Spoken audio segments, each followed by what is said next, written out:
afternoon, everyone. Welcome to episode 23 of Sipping Tea with Stacy T. I am Stacy. Welcome, welcome. Gonna wait for you to come on in. Hopefully you're enjoying a good day. The weather is good where you are. Hey, Tiffany. Good afternoon. Welcome. Hopefully you and Leanna are having a good morning, good afternoon so far. Waiting for everyone to come on in. Oh, it's rainy. Has it, like, what's the temperature been? Have you guys gotten the heat yet? We're supposed to have some pretty significant storms tomorrow, so that'll be interesting to see when that all kicks in. Sometimes nothing, sometimes so you've had the heat? Okay. Yeah, it's been hot. Hey, Cheryl, welcome. So today, again, you're gonna probably see me doing this. So last week, you heard me talk about potentially the reason why, or it might have been a couple weeks ago, the reason why I was doing two screens at the same time. Well, before I logged in, and this happened last week, I got a notice saying that people that only have under 1,000 followers may not be able to access this soon. So I'm doing my best to try to, increase the amount of followers that I have, but I am filming on both of these. I don't think that there's going to be an issue today, but we're going to see. But again, I am trying to increase the viewership. It's really disappointing because, again, I've done all of my episodes on here. But, we'll see what happens. And I'm going to be looking to potentially use YouTube, which I do have a YouTube channel. I know several of you are already subscribed to that. So I may end up using YouTube as my primary and then this as the backup, or TikTok. I'll figure it out because I have stuff on all the platforms. So that's going to be kind of my week's mission to figure that out. But in any event, that just so you know, so kind of stay tuned. I'm going to try to figure it out in the next couple of days because I reached out to ask when that, because it said soon. Soon's not really definitive time. So I tried to reach out to ask what the timeline was and got no feedback yet. So we shall see. But as soon as I know, you all will know. With that in mind, I am going to be sipping a new tea today. And quite frankly, it says it's a tea, but I'm not quite sure. So today is going to be a cold tea. And today I'm drinking strawberry melon brisk iced tea. So this is what it is. I don't know if any of you have had this before. But it says it's an iced tea. It looks more like a lemonade, but it's their brand. So, we're going to trust that. So I'm putting it in my handy dandy cold beverage glass. Let me see what it... Hey, Alexandra. Ooh, so this smells really good, actually. So let me pour this in. But it does, honestly, it does. Hey, Aunt, how you doing? It does legit smell like lemonade. So we'll see. So again, for those of you who just tuned in, the tea of the day. Thank you guys so much. I appreciate that. I appreciate you all. So this is what I'm drinking. Brisk iced tea, strawberry melon. Don't know if any of you have tried it before. This is literally my first time trying it. So for those of you who haven't been here before, you're going to get an honest reaction of how I feel about this tea. So let's give it a shot.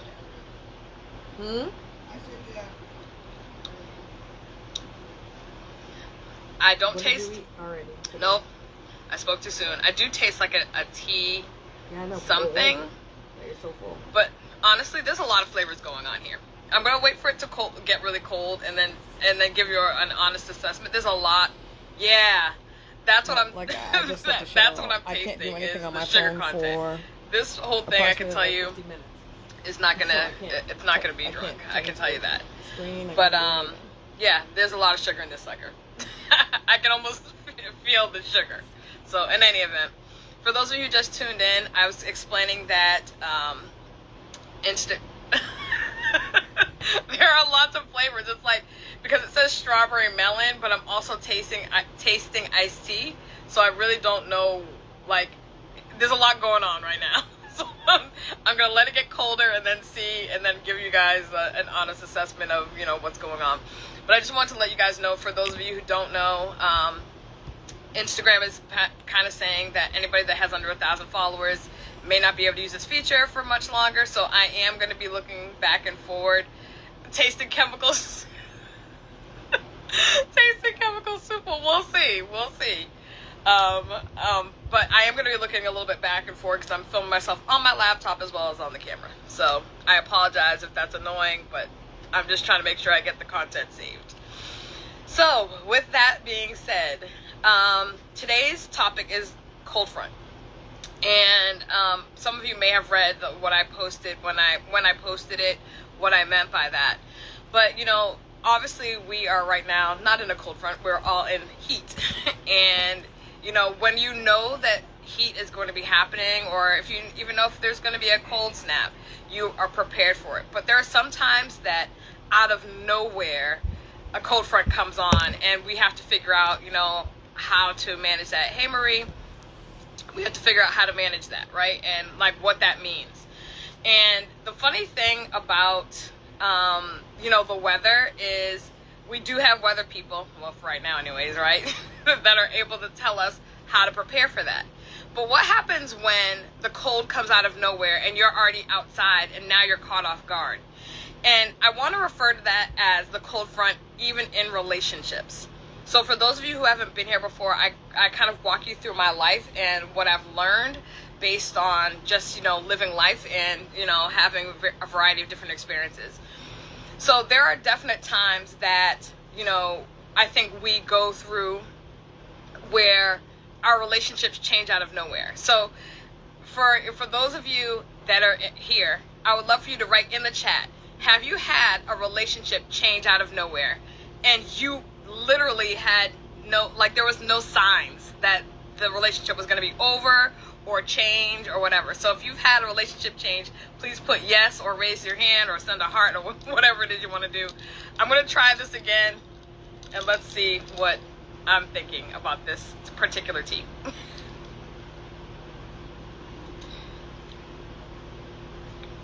So funny enough, as it got colder, it does taste a little bit different.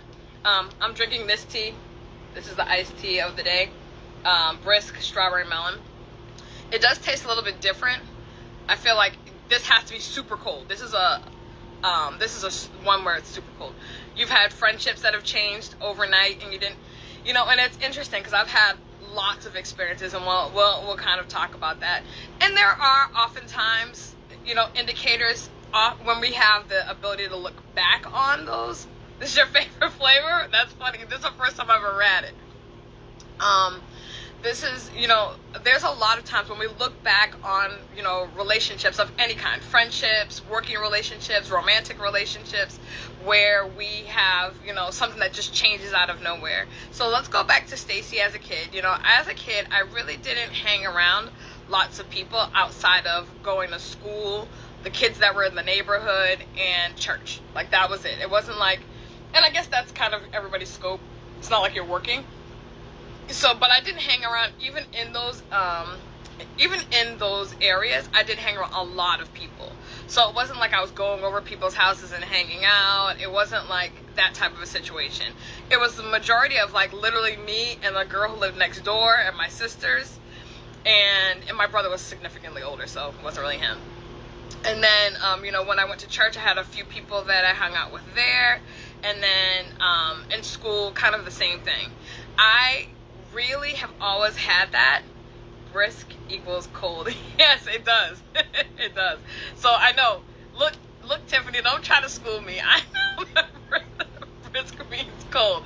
So yeah, I think that it is one of those things that you have to have, like, really, really cold. Just my opinion on that. But again, going back to, you know, as a young kid, that was my circle. And I really, for me, it's so important. Friendship is something, especially the older I've gotten, because I've been so particular about having small circles. Friendship to me has always meant so much, right? And so there are sometimes, you know, as I got older, I understood how to navigate when relationships just change, and that's just the nature of the beast. But there are some times where it happens and you literally are so caught off guard that you don't know how to process it. And that was really what happened to me, I would say, from elementary into middle school. So regular kids growing up, you know, doing our thing. But when we got to middle school, and again, let me frame this. I grew up in an area where I was like one of very few black families, right? So in elementary school, that was fine. You know, I noted it because I got called the N-word first time in the 5th grade. So it wasn't like I didn't know and see the difference between myself and my classmates.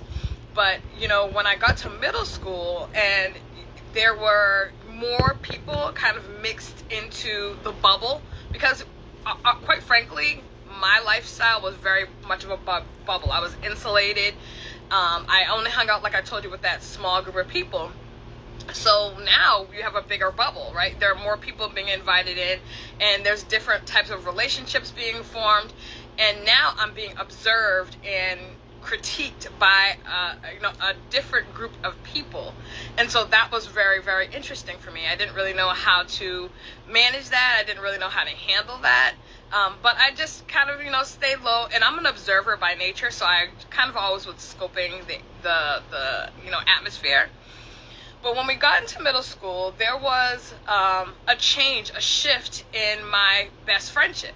And it was when I say so painful for me, because, you know, we did everything growing up together. We walked to school. We had our first day of, you know, school pictures together, because we were next door neighbors, and, you know, the whole thing. I was always over her house. She was always over my house. It was our thing. When we got to middle school, the blackness of me, I feel, was something that was more apparent in our friendship, in our relationship. And I remember specifically, you know, her family was going to go up to the lake, and I remember her talking about it, and I was very excited about it for her. And then she was like, oh yeah, I'm able to bring a friend. And I just assumed it was going to be me. If I'm going to be entirely honest, I assumed it was going to be me. And so as she was talking about it, she ended up talking about this girl that she was bringing to the lake, and I was confused. I'm like, what do you mean she's going? And she's like, well, you know, I thought about it, and I just thought you would be a little bit uncomfortable if, you know, I brought you to the lake. And I was like, well, why? I know how to swim. We have a pool. I'm good. I can swim. Like, I'm good. It didn't even dawn on me. Like, it wasn't registering to me. Again, now looking back on it, it could register to me. But then, no, I wasn't thinking about that as a thing. I just thought that she, for some reason, didn't think I wanted to go. And then, you know, she kept kind of pressing it. And then she said, well, you know, your sister, because my younger sister and I are only 2 years apart. And again, it was kind of like the Three Musketeers often. And so she's like, oh, I don't want her to feel bad. But the reality of everything is that she didn't feel like I was a good match for that environment.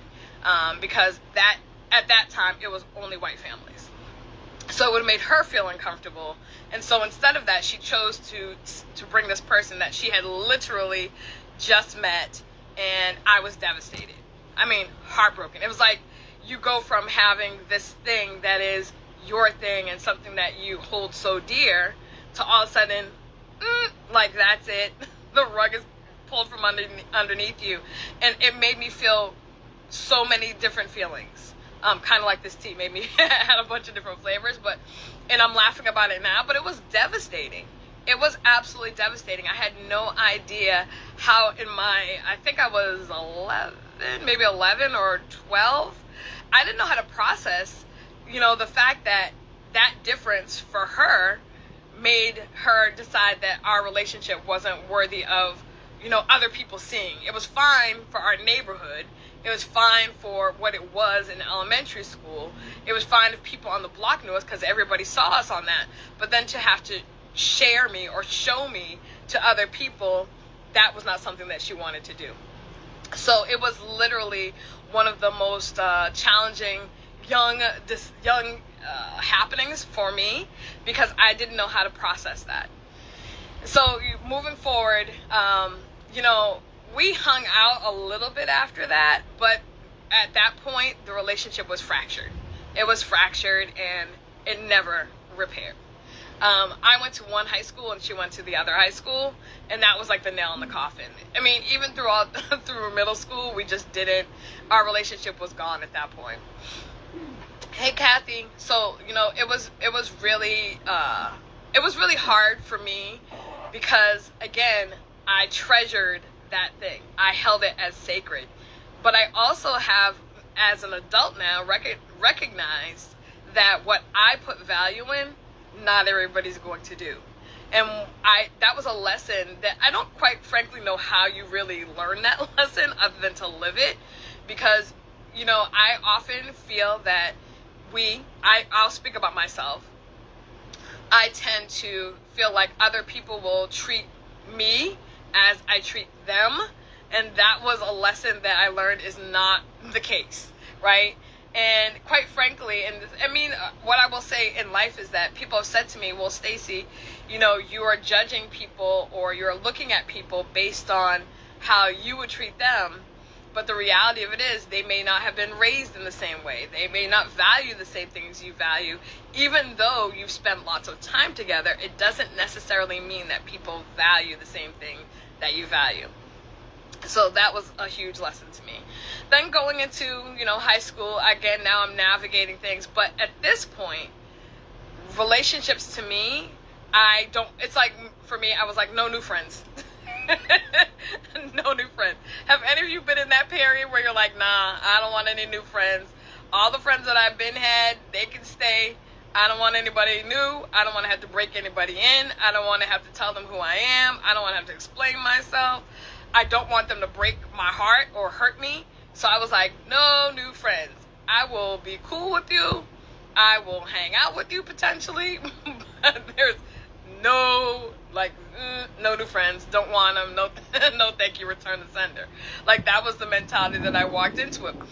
And what I recognized is the cold front that she had presented me by just cutting me off like that put a cold front on my heart, right? Because I am a mushy, gushy, emotional, loving, sensitive person, right? That's who I am. But now, because of that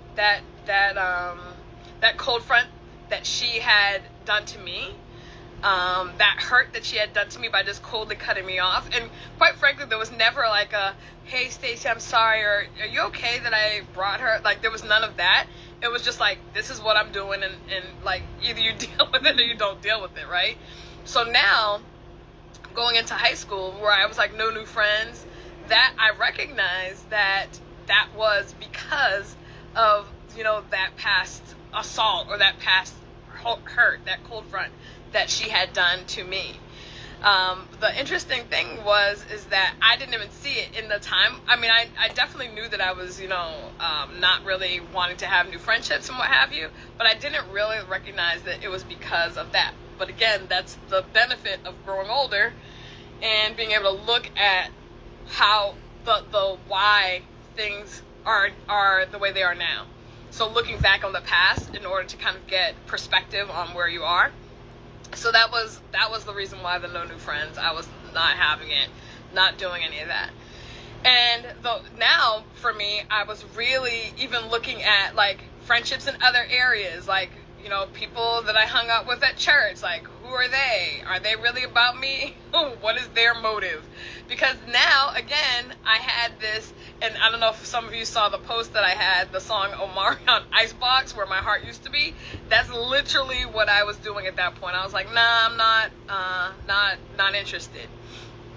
Now, the funny thing is when you go to college, so I went away to college, even though it was in the same state, but I went away to college and I stayed on campus, and when I got there, I really was just like, I'm going to go to school, I'm going to go to class and get my education. I honestly was not even thinking about trying to make friends. Like, that was not my intention. I wasn't even caring about those people. I was like, I'm just going to go be here. I expected to have fun and hang out, but build friendships, nah. Was not expecting that at all. Like, not at all. But again, as things do, and especially the interesting thing about, now going in through college is you are with those people. So especially if you stay on campus, and I'm sure the same is true of people that commute, it's like its own community. But when you're staying there, those people literally see you when you look a hot mess. They see you when you're sick. They see you when you're having good things, when your grades are, in the toilet, when your grades are doing well. They see all sides of you. And so it was inevitable that I was going to indeed make friends. But partially it was survival for me because I felt so out of my bubble, right? Remember, I told you, insulated bubble, even though now my bubble got a little bit bigger, I wasn't letting people in it. They were able to see my bubble, right? But that I was like, no entrance, right? But now I'm in college, and to survive, to be able to have an experience that I want to have, I started to let people in a little bit. 100% still guarded. 100%. But there were people that I felt like really started to care about me, and I started to care about them, and I really started to, embrace these people, not even just as friends, but as family. And so that really helped to make my college experience a little bit better. But the interesting thing is that history does repeat itself, right? So I had another person in college that we did everything together. We were in the gospel choir together. We ended up living together. We even I went on one of my first plane rides with her to Atlanta together because she was dating some guy, right? So she brought me to a Patriots game because she was one of her friends was one of the Patriots, or she was dating a Patriot at the time. So we had lots of fun experiences together. In college, I was so excited to, know this person, and she knew my family. I got to know her family, so on and so forth, right? And when I say this, and I'm not exaggerating, we went to Atlanta, and she was dating some guy, and his friend was trying to kick it to me, whatever, and not interested, but whatever. So we were all hanging out, having a good time, and when we got back, I noted that she was being different toward me. Had no idea what was going on. Like, literally zero idea. That same year, I was stalked, right? So, this was senior year. That same year, or it might have been junior to senior year, I was stalked, right? Like, literally, somebody was following me, calling me, leaving horrible messages, so on and so forth, right? And I noted that if you have a friend that's going through something so traumatic, you would think that somebody would lend into like, hey, let me walk you to class, because the college police was like, yeah, you should walk in a group of people. I'm like, I don't know who's doing this. Like, how's a group of people gonna help me? But that's neither here nor there. So you would think, and again, this is me basing how I would be with other people, right? You would think that she would say, hey, let me walk you to class, let me make sure you're good. There was none of that. And I noted that it's like something I tucked away. So again, remember, I told you guys I'm an observer. I don't necessarily always say everything that I'm seeing, but I do catalog a lot in my brain, right? My brain is constantly running, and it's like a filing cabinet. So I cataloged it away, but, whatever. Everybody deals with, things and traumas differently. So I was like, okay. And quite frankly, she had a really traumatic experience of her own, because she was in a really serious car accident when we were in school. And that was, a hard thing to manage, but I was there for her. So hold on to that, right? So now I'm going through my trauma. Nope, she's not there. I did have a few other friends that would say, hey, and some of my guy friends were like, let's walk you to, class, and don't leave the main campus by yourself. Make sure one of us is with you. A lot of the football players and some of the basketball players would do that until we found out who it was and all that good jazz. But I did note that that was not something that she did or took on or any of that.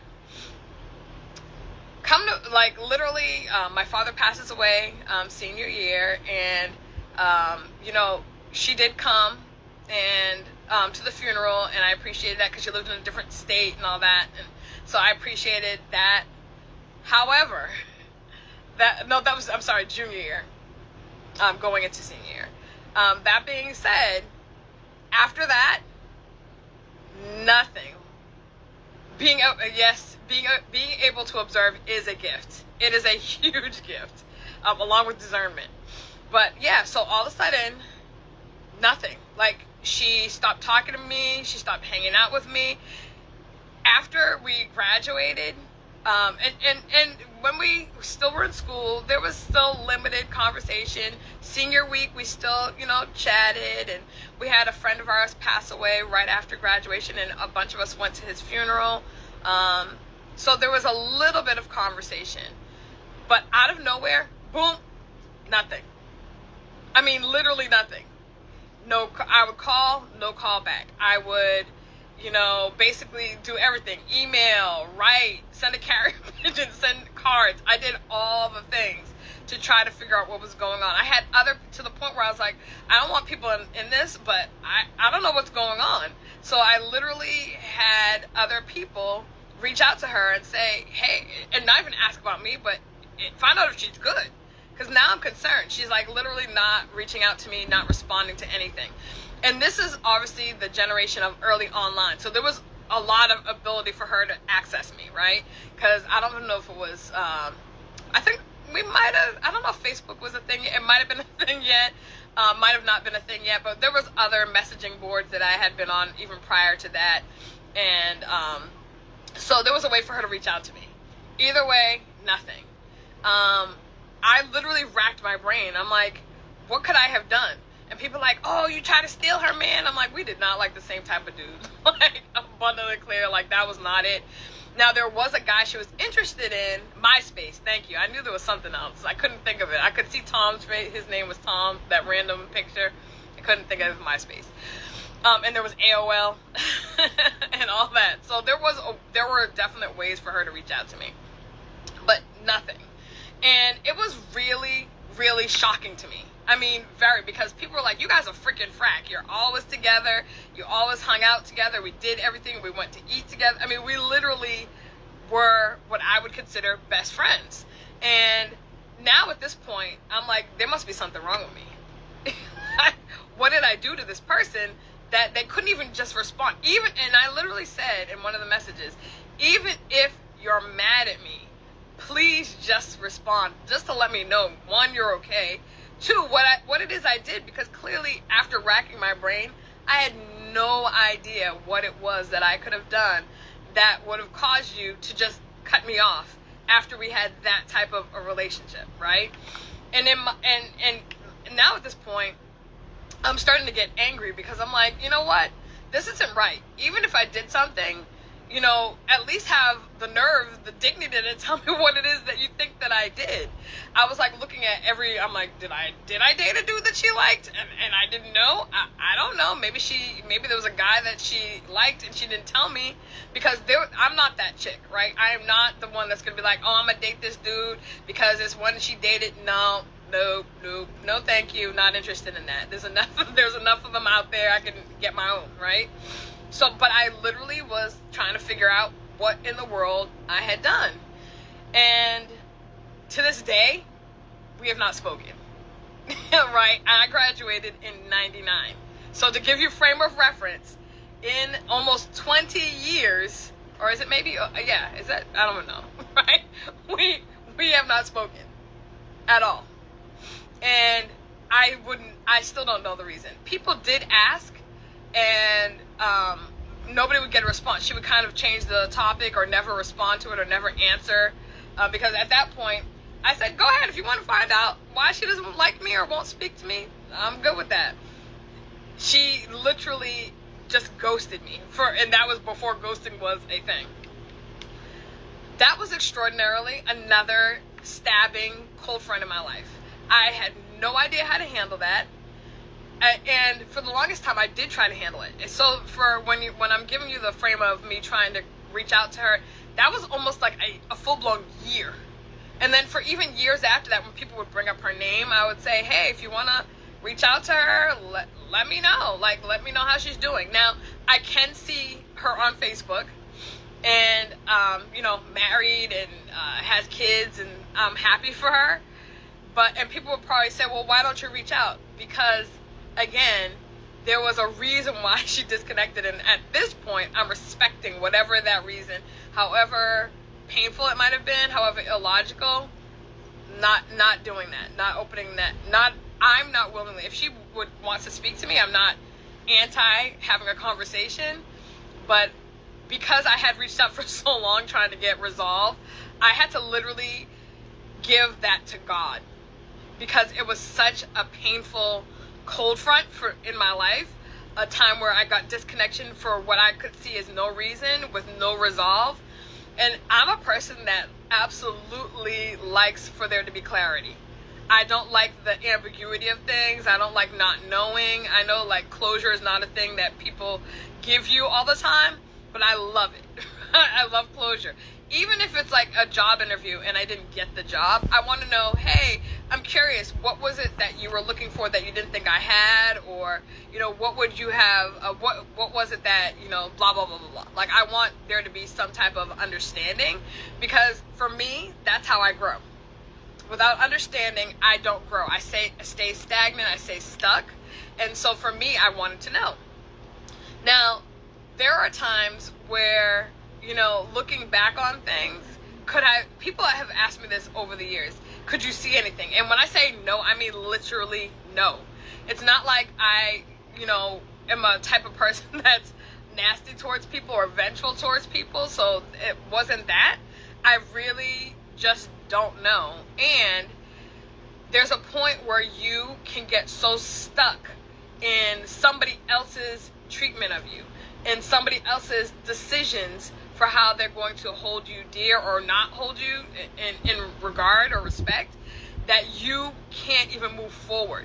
So I was literally stuck in that cold, like in a blizzard, for the longest time, because I could not see my way out of not having response, right? And so I wasn't letting other people in. I was just like, I was angry. I went through a period of being very angry, because I'm like, I just don't understand why somebody would treat me with that level of disregard, right? But what I will tell you is this: there are people that will not do that to you.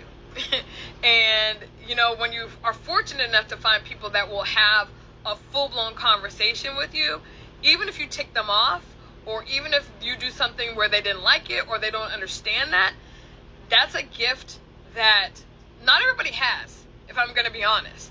You know, and so for me, I mentioned to you that I expect people to treat me in the way that I treat them. But I recognize, and this is now, you know, because this was after college, so now I'm moving into young adult. I'm probably like, let's say about 25 at this point, and that was a long time ago. But, you know, at this point, I'm like, okay, I have to move on. I have to move on, and because it was, even though I stopped like aggressively looking for this resolve from that relationship, I didn't stop hurting, like really hurting, for years after that. Because again, I'm mushy. I want to hold on. And one of the things that I recognize is I was, again, like I told you guys, hardening, like, or getting a cold demeanor. So there was a period of time that I was just mean to people, like mean. And some people are like, Stacey, no. I'm like, no, I was 100%, and I enjoyed it. And that's the scarier part, because when you know that's not who you are, and you become something that is different, you allowed the cold front to permanently reside, right? So it's like, I was like, yep, I'm gonna live in this igloo, and that's what it's gonna be. And anybody who decides they want to get to know me is going to have to park themselves right in this igloo, put on a parka and some mittens, because that's just how it's going to be. And that's, again, now looking back, I saw that that's what I was doing. Then I called it, you know, protection of myself. And there is a manner of that, you know, you should do. The Bible says guard your heart and mind, right? So guard your heart. You should, not everybody should have access to that. And that's a lesson I've learned and am learning. Because I'm still that same person, and I do believe I was created to have a tender heart towards people, even though sometimes I don't really like people. people, if I'm going to be entirely honest, right? But I do believe, like, having that emotional connection, being able to see where people are at, care for people genuinely, like, that's a part of my purpose. And that allows for me to be able to see when people are hurting and being able to encourage and all those pieces. Now, while I was experiencing the hurts of that cold front, was I excited about the why, or was I thinking about, oh, that's going to be a part of my godly purpose in the future? No.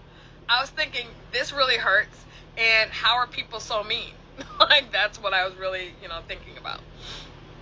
Then moving forward into, as I've gotten older, there's been lots of starts and stops of friendships and relationships and all the things. But one of the things that I want to make sure that everybody is aware of is that, yes, your life is going to have things that happen like this. And I think when I asked the question earlier, have you had any relationships where, people just dropped off or they changed and you didn't know why? Like, you literally didn't know why. I remember this, and I can't remember where I heard this, this phrase, but I do really think it's true, and it's not trying to be petty, or it's not even trying to be haughty, like I think I'm the best thing since sliced bread, even though I am the apple of God's eye. But what I'm saying is, everybody that's in your life, and you've heard it, is there seasonally, right? And maybe the season may be a lifetime, right? That may be the season that they're there, or it might be, in order to be a catalyst. It might be to prep you and push you forward. It might be somebody who teaches you a lesson that you need to learn in order to be better at your job, or to be able to, push past people that are mean and nasty in life, because those people do truly exist, right? So there's that part of it.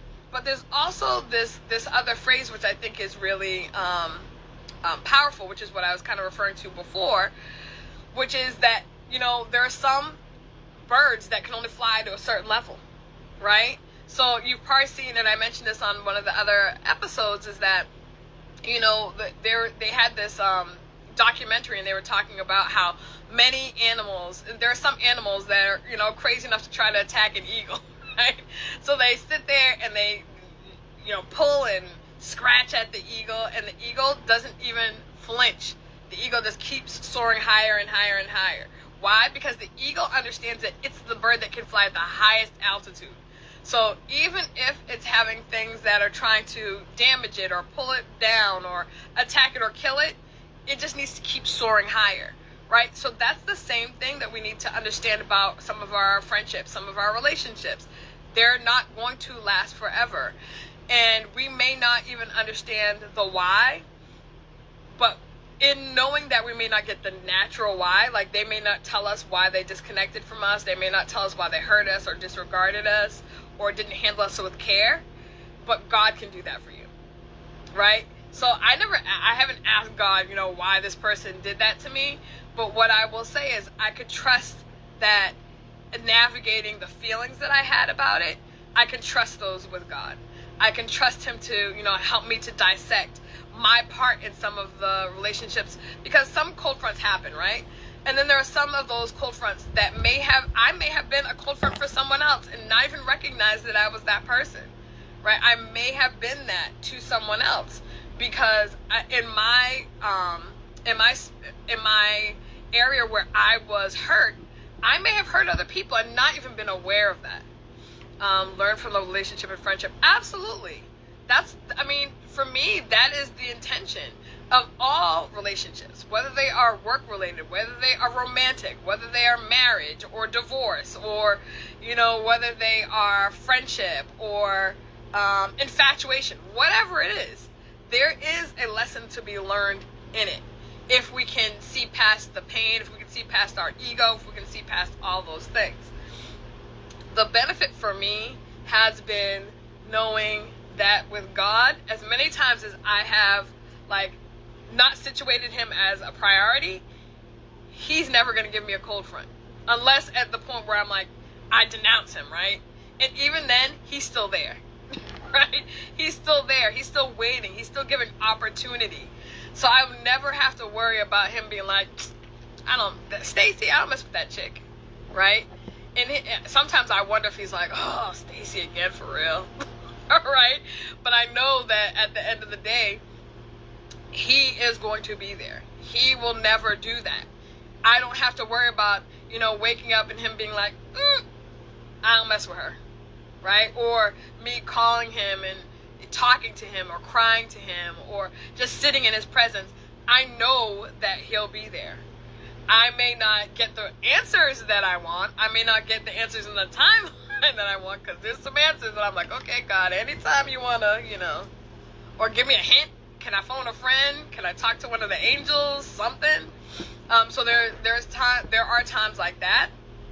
And there are times where I definitely have, people will say, well, Stacey, that's great. You sound like you haven't been through stuff. I could blow your mind. I've been through some stuff, right? But for me, all of those things, all of those, what people would call affronts, right? That could have damaged me and literally turned my heart cold forever. God was able to repair. He was able to repair the damage, right?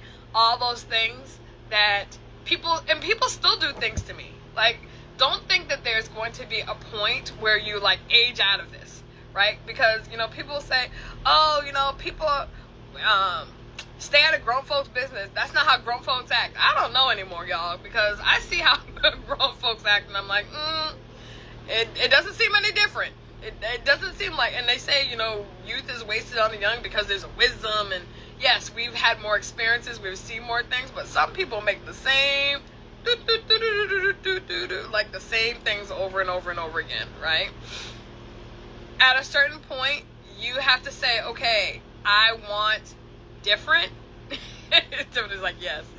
At a certain point you have to say, I want different. And for me, I wanted to be different because I could feel a coldness setting in, and that's not who I am. At the heart of who I am, I knew that was not it.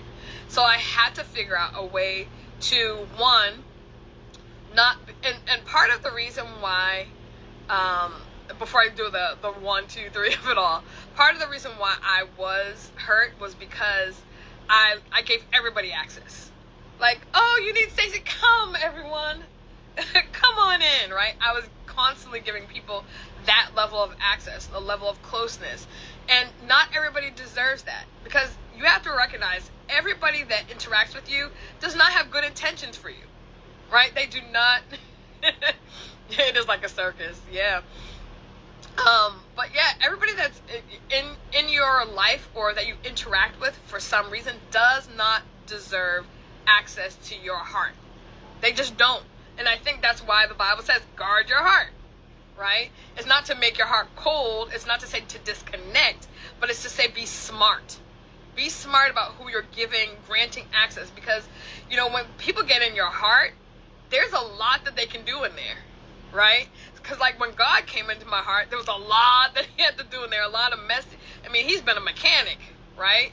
But there was a lot that he had to do in there. But when you give people access to that, that can make you cold, that can make you distant. It can and remember, what's out of your heart comes out of your mouth, right? So when you talk and you're, cutting people with icicle daggers because you're just nasty to people and cutting people off and not giving people, and again, you're not giving people the truth of who you want to be, because you're so guarded. You're so in the mind space of, I have to protect myself. Well, God is your protector, right? And he will have the conversation with whomever is mistreating you or disregarding you or any of those things. Like, that's what he does. You don't have to do that stuff, right? So it is facts.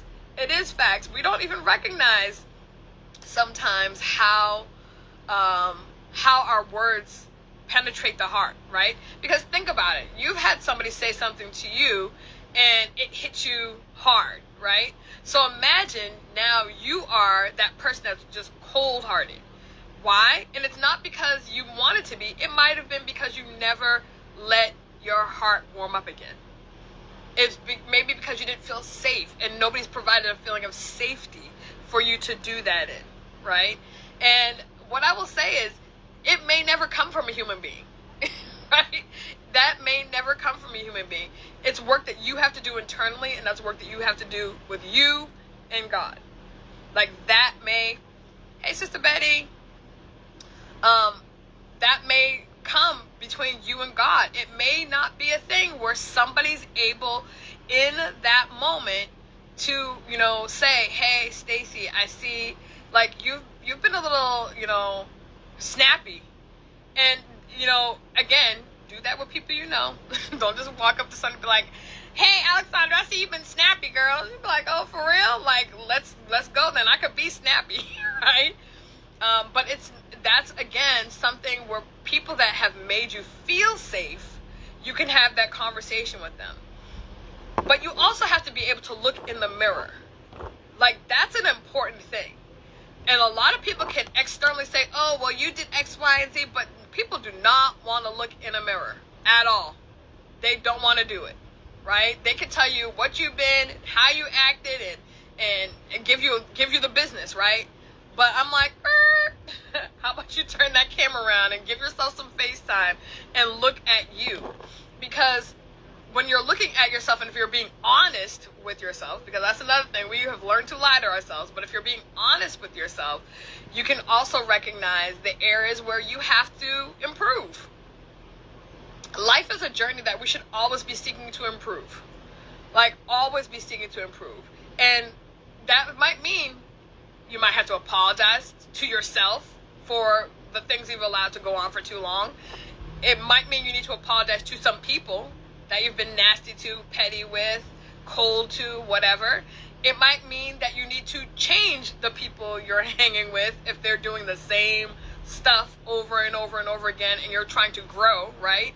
Because I really feel like, when they say misery loves company, coldness loves all the crevices. Coldness loves the reason why when there's a cold front or a long cold snap, they tell you to insulate the pipes, that's internal, right? That's in your house. But if you don't do it, it spreads, right? So if you're in a space, it's no use to love me. But if you're in a space where you haven't insulated your pipes and it's a cold snap, well, guess what? There can be internal damage. So it's the same thing. You have to make sure that you've done the work inside so that it doesn't spread. The coldness does not spread. That is so important. And I know it can be hard. Hey, Carol, I know it can be hard. I know it can be challenging. But the reality is that's your job. That's your job. And you may not be able to do it alone. Because when somebody has treated you coldly and you feel that disconnection from someone and it hurts you, you're in your hurt. And guess what? That's okay. I really cannot stand when people are like, man, you just need to have a thicker skin. You need to toughen up. Well, guess what? Buildings are meant to be tough. People are meant to have interrelationship because they say in unity there's strength, right? I don't want to be unified to somebody who's treating me coldly, right? So that means there has to be some measure of work done in order for there to be warmth really generated, right? And that's hard because you're working with people with different personalities, people with two different egos, people with two different mentalities about how they see the world. There's a whole bunch of stuff that goes into why people disconnect, why people treat each other the way that they do. A lot of it, and which is why I go through, childhood to on. I wanted people to understand that, somebody treating me coldly as a child impacted how I even looked at any measure of relationships. So when I did start to open up and I did start to let people in and they hurt me, it hurt more. It was like calluses being piled on top of each other, right? If you've ever had surgery and they go in and they have to go in the same area, oftentimes they'll say there's scar tissue, right? There's scar tissue that built up. Why? Because your body's trying to protect the area where there was a cut, where there was work done, where there was damage or trauma. So the same thing works in our hearts, right? Except now we have ice blocks on top of that because somebody in their cold front, in the way that they treated you or did not treat you well, now that needs to be melted. And to me, that's a process. People say it can happen overnight. It can happen overnight because God can change your heart, but it has to happen in your mind too. right? So that means you have to be willing to make the changes. You have to be willing to see your part in things. You have to be willing to forgive people. And people say, well, I'm not going to forget this person hurt me. Look, people are going to hurt you until the day that Jesus comes again, or that you pass away from this earth. Like, that's their job. That's the nature of people. What your job is to make sure that you have done all that you're supposed to do, right? Make sure that you've warmed up your heart, and that might mean giving it again to God if you haven't already, right? But it also might mean you saying, God, help me with this, because this is a stronghold for me. This is a thing that I have a very hard time giving up, because people continue to hurt me, and I continue to try, and I keep getting punched back in the face. That's what it feels like, right? That I'm getting punched over and over and beat up. And it's hard to, have feelings of love when somebody's beating you up, right? It doesn't make logical sense.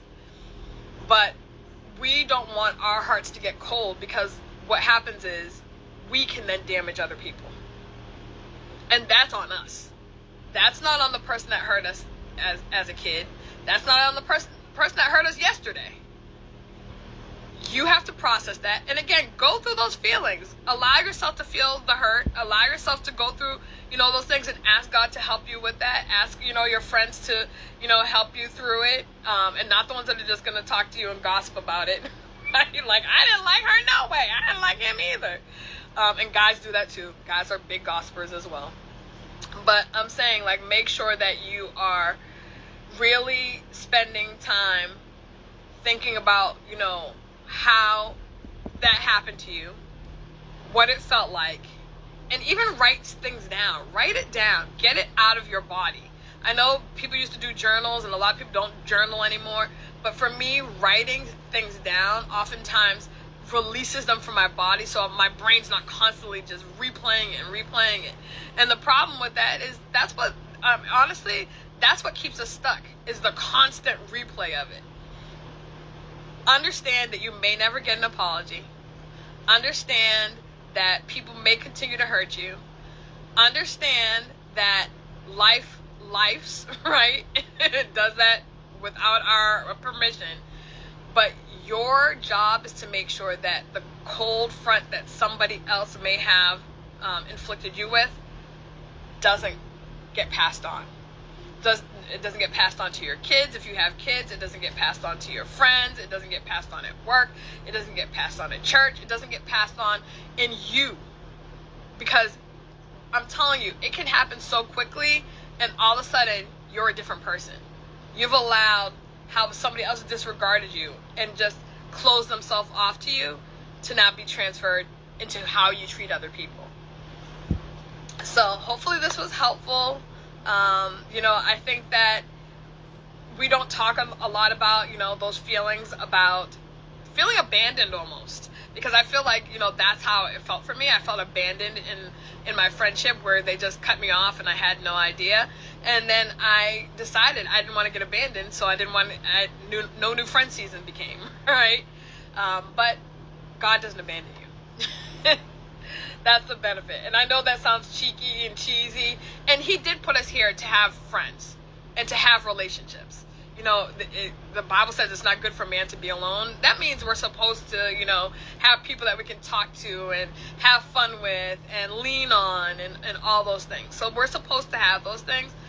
But in the interim, while you're healing, or while you're maybe in a place where you haven't felt safe yet, know that you can continue to bring those things, because he will never abandon you. He cares about every single thing. And I know people are like, well, he has other big things that he doesn't. He cares about everything that matters to you, matters to him. Everything. So that's just something to keep in mind as well. All right. So hopefully, again, this was helpful. I always find that these sessions are, and I call them sessions, right? I'm not a psychologist, and I don't play one on TV either. But, I think that it's something that we should really think about. And I feel like, I've been in church for so long, and there's been so much of not talking about how we feel and talking about being hurt. It's like, just bring it to the Lord. And I bring stuff to the Lord but sometimes I need to talk. Sometimes I need to talk, and there's a benefit in doing that, right? So, couple of quick things. I am still working on my book, so if you didn't know, I'm writing a book, so I'm excited about that. Yes, teacher's daughter. I am teacher's daughter.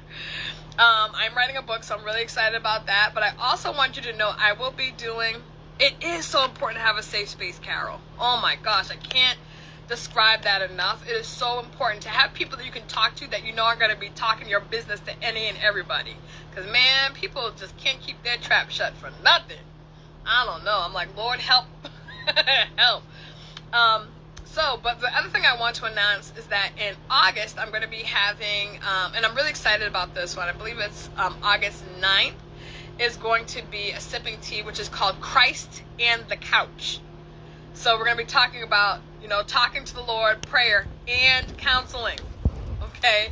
So I'm really excited about that one because it's important to have those conversations and, grow.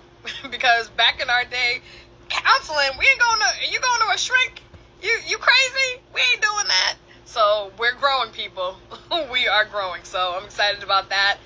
And I just want to, again, thank you all for your support of Sipping Tea with Stacey T. Thank you for the people that were new today. Hope to see you again next week, 1 o'clock on Sipping Tea with Stacey T. I say this at the end of every session. Be kind to yourself. Be kind to others. And please extend to yourself and to me a measure of grace. Have a great rest of your day, and I'll see you next Saturday on Sipping Tea with Stacey T. Bye, everyone. Yes, it is, Carol. Bye.